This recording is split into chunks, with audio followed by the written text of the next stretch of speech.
Assalamualaikum warahmatullahi wabarakatuh. Dalam kesempatan kali ini kita akan belajar tentang teknologi informasi dan komunikasi atau sering kita sebut dengan TIK. Pada kesempatan kali ini kita masuk pada semester 2. Di semester 2 ini kita akan belajar aplikasi Microsoft Excel. Sebelumnya pada semester 1 kita sudah belajar Microsoft Word, walaupun hanya sedikit, tetapi mudah-mudahan bisa bermanfaat bagi kita semua. Nanti akan kita kembangkan di tingkat yang lebih tinggi, di SMP, di SMA, dan perguruan tinggi. Sebab sekarang zamannya sudah kemajuan teknologi. Paling tidak kita harus mengenalnya dari dasar. Nah, untuk dasarnya itu kita belajar Microsoft Excel dan Microsoft Word. Pada semester 1 sudah Microsoft Word, ini tampilan seperti ini. Kemudian pada semester 2 ini kita akan belajar Microsoft Excel. Nah, untuk lebih jelasnya kita lihat tampilan sebelumnya, yaitu Microsoft Word. Seperti ini tampilannya. Ini tidak ada kolom-kolomnya. Kalau kita lihat Microsoft Excel itu ada kolom-kolomnya. Jadi bedanya itu jelas, kelihatan sekali. Di sini ada kolom, kalau di sini tidak ada kolom. Nah, tapi tampilannya sama. Ada yang namanya title bar, ini title bar di atas. Ada yang namanya menu bar, ini menu-menunya. Nanti ada tab menu, ada toolbar dan lain sebagainya. Kita langsung aja pada Microsoft Excel-nya saja. Lebih jelasnya ini tampilan dari Microsoft Excel. Nah, pada kesempatan kali ini Microsoft Excel itu menggunakan sistem operasi Microsoft Windows. Ada selain Microsoft Excel itu ada aplikasi yaitu Clark, tapi ini menggunakan Linux. Jadi kalau kita tahu ada beberapa macam Microsoft atau pengolah angka. Kalau Microsoft Excel itu pengolah angka. Pengolah angka di sini ada Excel, ada Calc.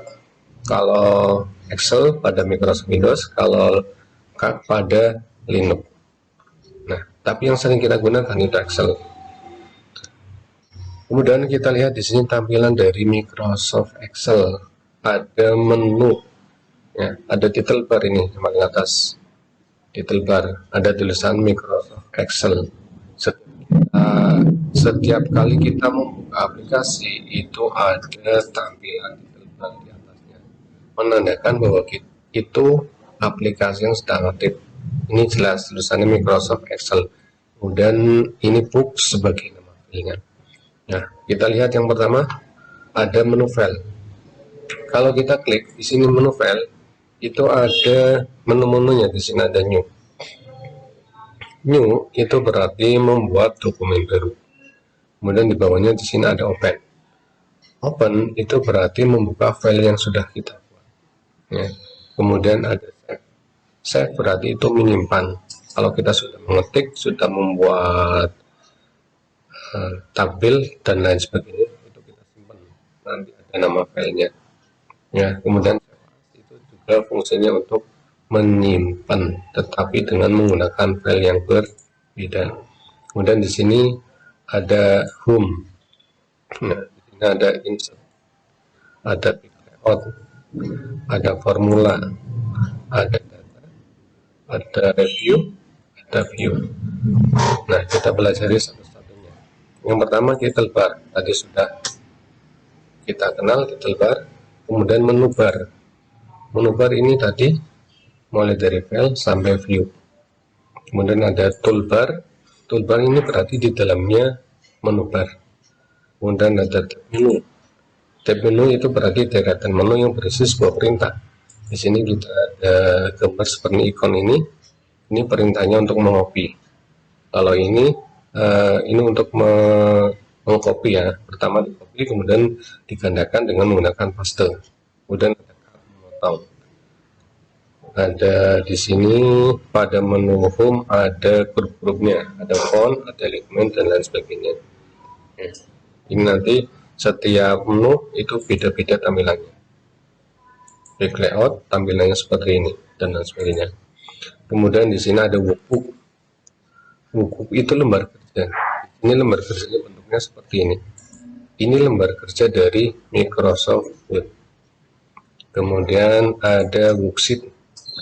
Worksheet itu baris dan kolom. Ini ada kolom, ada baris. Kemudian di sini ada kolom. Ya. Kolom dalam Excel diwakili oleh deretan sel secara tegak lurus. Kolom. Ini berarti kolomnya di sini seperti ini. Ini kolom A ke bawah tegak lurus, kolom B ke bawah tegak lurus, kolom C ke bawah tegak lurusnya. Ini kalau kolom berarti diwakili huruf. Nah, ini yang namanya kolom, ya. Kolom A, kolom B, kolom C, kolom D. Kemudian ini yang namanya baris. Baris 1 sana, baris 2, baris 3 dan lain sebagainya. Kita lanjut lagi. Nah, ini. Kemudian dalam Microsoft Excel itu kolomnya dari A sampai ke sana terus itu ada 256 kolom. Itu diwakili oleh huruf. Kemudian baris, kalau ke bawah itu 1, 2, 3, itu ada 65.536 baris. Nah, baris diwakili oleh angka ini 1, 2, 3. Kalau kolom diwakili oleh huruf. Kemudian ke bawah lagi ada yang namanya data. Data di Excel dikumpulkan dalam bentuk kolom. Ini kolom-kolom ya. Ini sama baris. Kolom-kolom dan baris. Itu untuk mengumpulkan data di Excel. Kemudian di Excel itu ada 4 jenis data, ya. Yang pertama data teks atau label. Ini berarti teks atau label ini. Teks ini berarti data. Kemudian ada data angka. Ya, data angka berarti 1, 2, 3 dan seterusnya. Kemudian ada formula. Formula itu berarti nanti ada rumus-rumusnya. Kemudian data fungsi, ya. Data fungsi berarti nanti ada fungsi rumusnya ada tersendiri. Kemudian ini ada sel. Sel itu pertemuan antara kolom dan baris. Contohnya ini kita klik di sini. Ini berarti kolom di baris 2. Berarti sel B2. Contohnya seperti itu. Atau sel B2 di sini. Ya. Kemudian ada rank. Rank itu kumpulan sel. Kalau kita kumpulkan seperti ini. Ini kumpulan sel. Berarti ini sel F9 sampai sel I16. Itu yang disebut dengan rank. Kemudian pada aplikasi Excel itu ada tingkatan operasi tertinggi.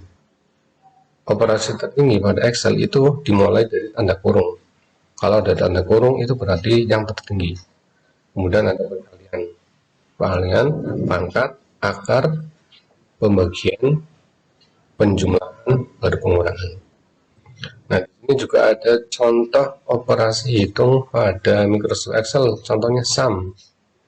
Itu nanti untuk menjumlahkan. Ini yang paling dasar. Sebetulnya pada Microsoft Excel itu operasi hitungnya, contohnya itu banyak sekali. Tapi di sini yang sering kita gunakan itu sum, itu untuk menjumlah. Jadi kalau kita sudah mengetik angka sampai beberapa kolom atau sampai beberapa baris itu bisa dijumlah dengan menggunakan sum. Kemudian average itu untuk menghitung rata-rata. Jadi dari data tersebut rata-ratanya berapa itu bisa gunakan average. Kemudian max itu tertinggi. Kita akan melihat data atau nilai yang tertinggi itu dengan menggunakan max, walaupun jumlahnya sampai puluhan, ratusan, bahkan sampai ribuan, itu bisa ditemukan dengan menggunakan rumus max. Nah, untuk min itu sebaliknya dari max.